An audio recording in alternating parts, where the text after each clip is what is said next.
big jump here to John chapter 3. We've done chapter 1. Chapter 2 is a little bit short, but I had a key point at the bottom of that chapter 2. Now we're going to John chapter 3.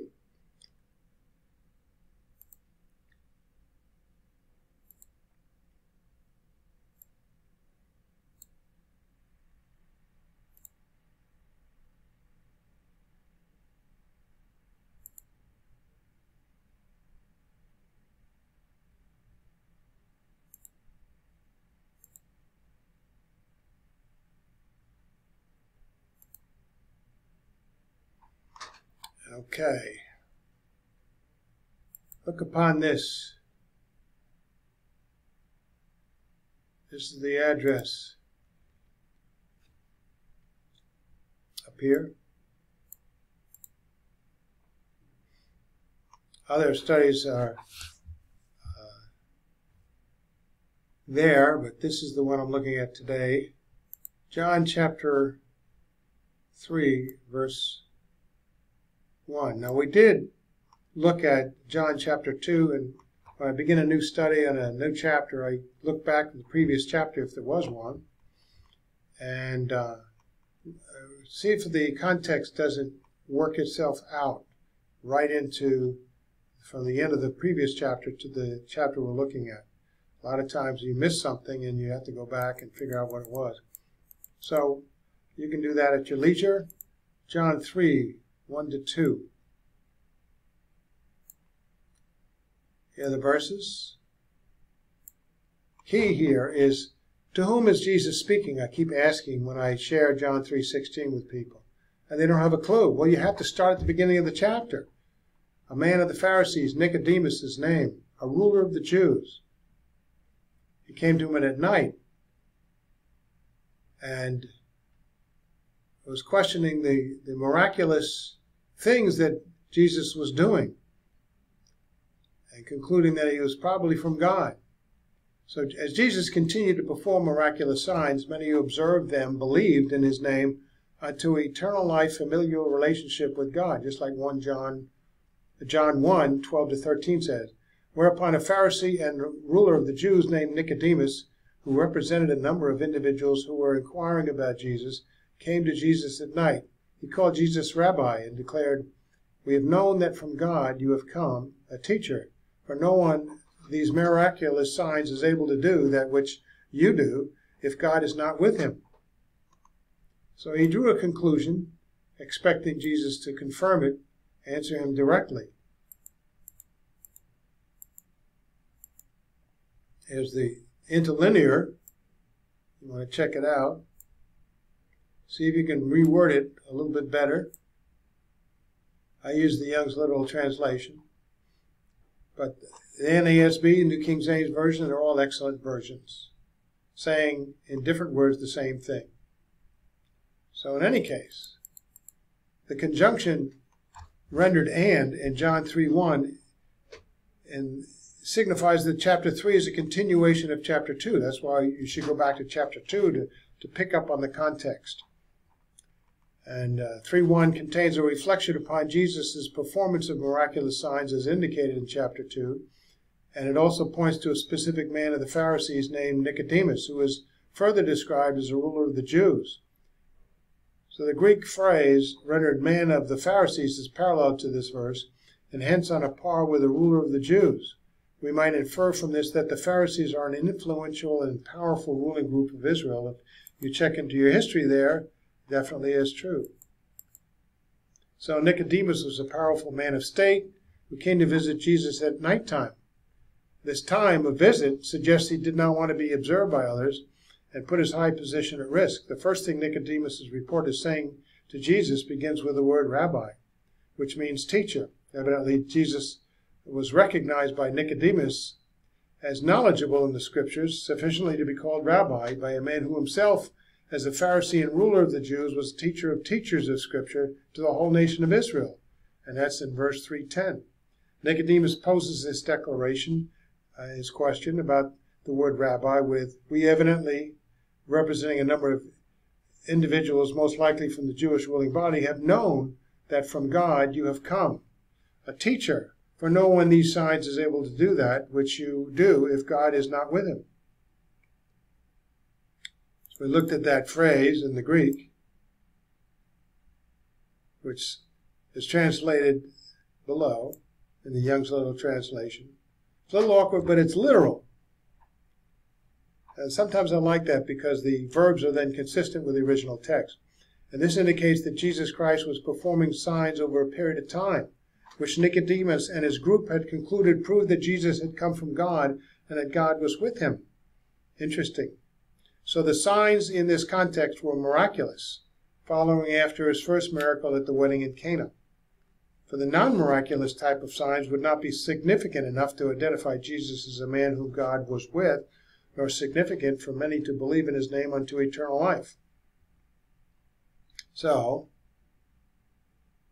further analysis of this, not only does Nicodemus recognize Jesus as a master teacher of the Scriptures, but he considers that he has come from God. He supports this observation with his statement, "For no one these signs is able to do that which you do if God is not with him." Evidently, Nicodemus has in view what many observed as miraculous things that Jesus was doing. It is likely that Nicodemus and others from this group had observed Jesus performing miracles and had heard his message, which many who had heard it before believed in his name unto a born-again spiritual birth from above, being given a newborn spirit and being cleansed from all sins unto eternal life, familiar relationship with God. If you look in John 2:23-25, it directly stipulates that. So, Nicodemus' declaration in question in verse 3:1 represented a number of individuals, and it was a declaration or inquiry as to who Jesus was. The declaration emphasized their personal viewpoint that due to Jesus' performance of miraculous signs, that Jesus has come from God and that God was with him, and that he was the prophet of God, or the Messiah, to come to bring in the kingdom of God on earth. Hence the emphatic position of the Greek words apotheao, rendered from God, at the beginning of Nicodemus' declaration of quotation. It comes from the beginning. From God, we think you have come.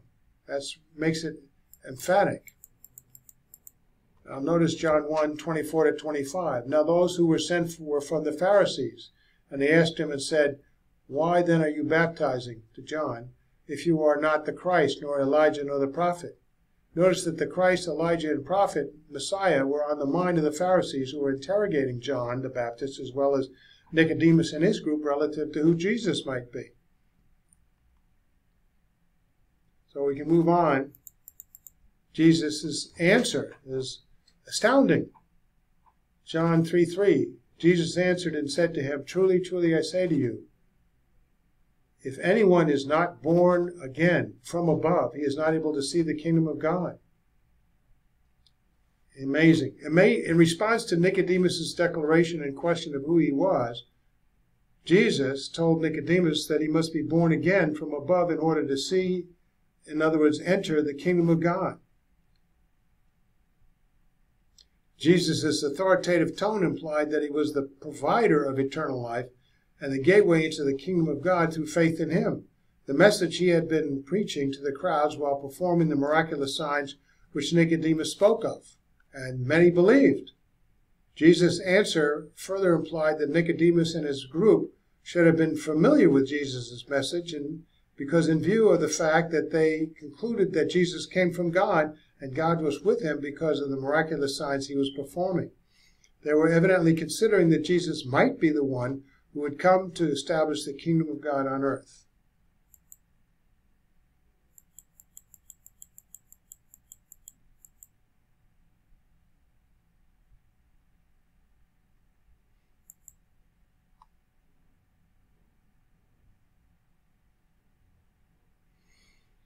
And we look at John 3:5-6. Jesus answered, "Truly, truly, I say to you, if anyone is not born out of water," figure for being given a newborn spirit and cleansed from sins, Ezekiel 36:24-27, "and spirit, out of the spiritual realm, he is not able to enter the kingdom of God." So we're looking a little bit ahead to see this. That which has been born out of the flesh, out of the fleshly realm, is flesh, fleshly in character. And that which has been born out of the spiritual realm is spiritual in character. So we're looking forward to this. This is a conversation that's really key. So Jesus' authoritative tone in his response to Nicodemus implied that he was the provider of eternal life and a gateway into the kingdom of God through faith in him. This was the message he was preaching to the crowds as many believed in him and as he was performing these miraculous signs which Nicodemus spoke of.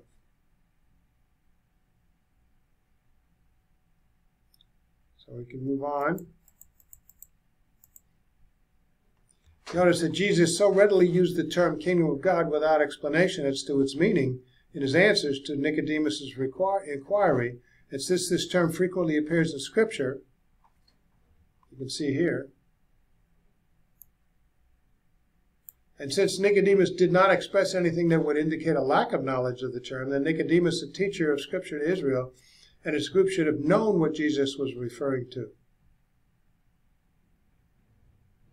Furthermore, since Jesus had concluded that Jesus had come from God, that God was with him, and since the Jewish interrogators, most of whom were Pharisees like Nicodemus, had the coming Messiah in mind and even thought that John the Baptist might be the Messiah to come in John 1:24, and since Jesus immediately referred to Nicodemus' entrance into the kingdom of God and answered Nicodemus' inquiry as to who Jesus was, as a man of God, from God who had God with him, then it is implied that Nicodemus was inquiring if Jesus was the one to establish the kingdom of God, i.e., if he was the Messiah to come, indeed.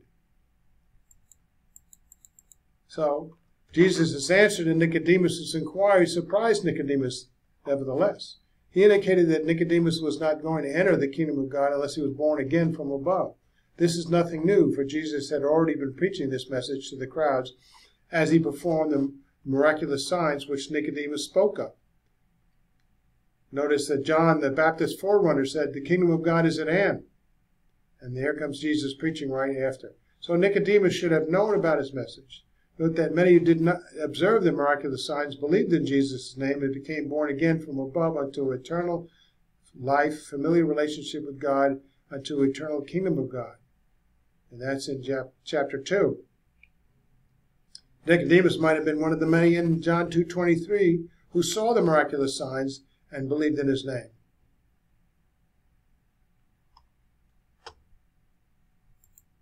So, recall John 1:12 to 13. Yet to all who received him, to those who believed in his name, he gave the right to become children of God, children born not of natural descent, nor of human decision, or of a husband's will, but born of God. That's in John chapter 1. So we already have this information well in hand, well in the back of our mind. Have we studied this in the order it was written? And we know then this conversation with Nicodemus that Jesus had was punctuated with astounding statements, in-depth doctrinal statement about the gospel. So later on we'll go on about Nicodemus' response to Jesus about his first point in John 3:3.